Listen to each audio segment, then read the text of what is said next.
Out side கிறிஸ்பியாகவும் inside சாஃப்டாகவும் இருக்கிற medu vada recipe தாங்க பார்க்க போகிறோம். இது செய்கிறது ரொம்ப சிம்பிள் அண்ட் ஈஸி. பிகினர்ஸ் கூட ஒரு 30 மினிட்ஸில் இதை பண்ணி முடிச்சிடலாங்க. இது செய்கிறதுக்கு தேவையான பொருட்கள் என்னென்னு பார்த்துடலாம். ஒரு கப் உளுந்தம் பருப்பை ஒரு 15 நிமிஷம் சோக் பண்ணிக்கலாங்க. நல்லா அதை வாஷ் பண்ணிவிட்டு மிக்ஸி ஜாரில் சேர்த்து தண்ணி சேர்க்காமல் ஒரு கன்சிஸ்டன்சிக்கு அரைச்சி எடுத்துக்கலாங்க. ரொம்ப வாட்டரியாக அரைச்சிடக்கூடாது. ஸோ மாவை நல்லா அரைச்சாச்சுங்க. பார்த்தாலே தெரியும் மாவு ரொம்ப வாட்டரியாக இல்லாமல் இருக்கும். ஸோ இந்த அளவுக்கு ஒரு மிட் கன்சிஸ்டன்சிக்கு அரைச்சி எடுத்துக்கலாம். அது ஒரு பிளேட்டில் ட்ரான்ஸ்ஃபர் பண்ணிக்கலாங்க. அதுக்கப்புறம் நம்ம கட் பண்ணி வச்சுருக்க வெங்காயம், கேப்சிகம்மை சேர்த்துக்கலாங்க.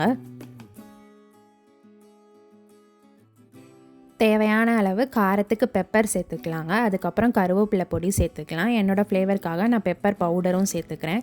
சேர்த்துட்டு இந்த பேட்டருக்கு தேவையான அளவு சால்ட்டு சேர்த்துக்கலாங்க. சேர்த்துட்டு நல்லா எல்லாத்தையும் அந்த மாவோடு மிக்ஸ் பண்ணி எடுத்து வச்சுக்கலாம்.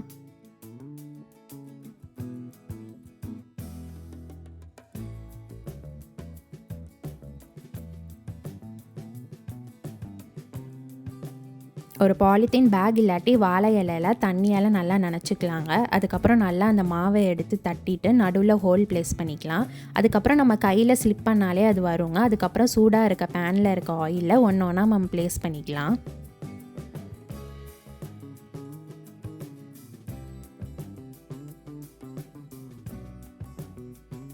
ரொம்ப ஹை ஃப்ளேமில் இல்லாமல் ஒரு மீடியம் ஃப்ளேம்லேயே வச்சு நல்லா ஒரு கோல்டன் ப்ரௌன் வர அளவுக்கு நம்ம ஃப்ரை பண்ணி எடுத்துக்கலாங்க.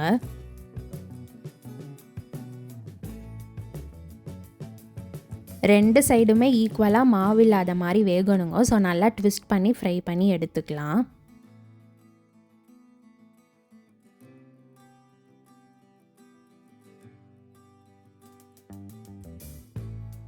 ஒரு கோல்டன் எல்லோ கலர் வந்துருச்சுங்க. அவ்வளோதான், வடை சூப்பராக குக் ஆகிடுச்சு. ஒரு பிளேட்டில் எடுத்து ட்ரான்ஸ்ஃபர் பண்ணிக்கலாங்க. இந்த வடையை சாம்பார் இல்லாட்டி தேங்காய் சட்னியோட வச்சு சாப்பிட்டா செம்ம சூப்பராக இருக்குங்க. நம்ம உளுந்தம் பருப்பை கரெக்டான பேட்டர் கன்சிஸ்டன்சிக்கே அரைச்சி எடுத்தாலே போதுங்க. இந்த ஷேப்புக்கு சூப்பராக இந்த வடையை வீட்டிலேயே பண்ணிடலாம். இந்த மாதிரி சிம்பிள் அண்ட் யூனிக் ரெசிபீஸ்க்கு சோறு ரெடியாக யூடியூப் சேனலை சப்ஸ்கிரைப் பண்ணி பெல் பட்டனை கிளிக் பண்ணிக்கோங்க. உங்கள் ஃப்ரெண்ட்ஸ் அண்ட் ஃபேமிலிக்கும் ஷேர் பண்ணுங்கள். தேங்க்ஸ் ஃபார் வாட்சிங்.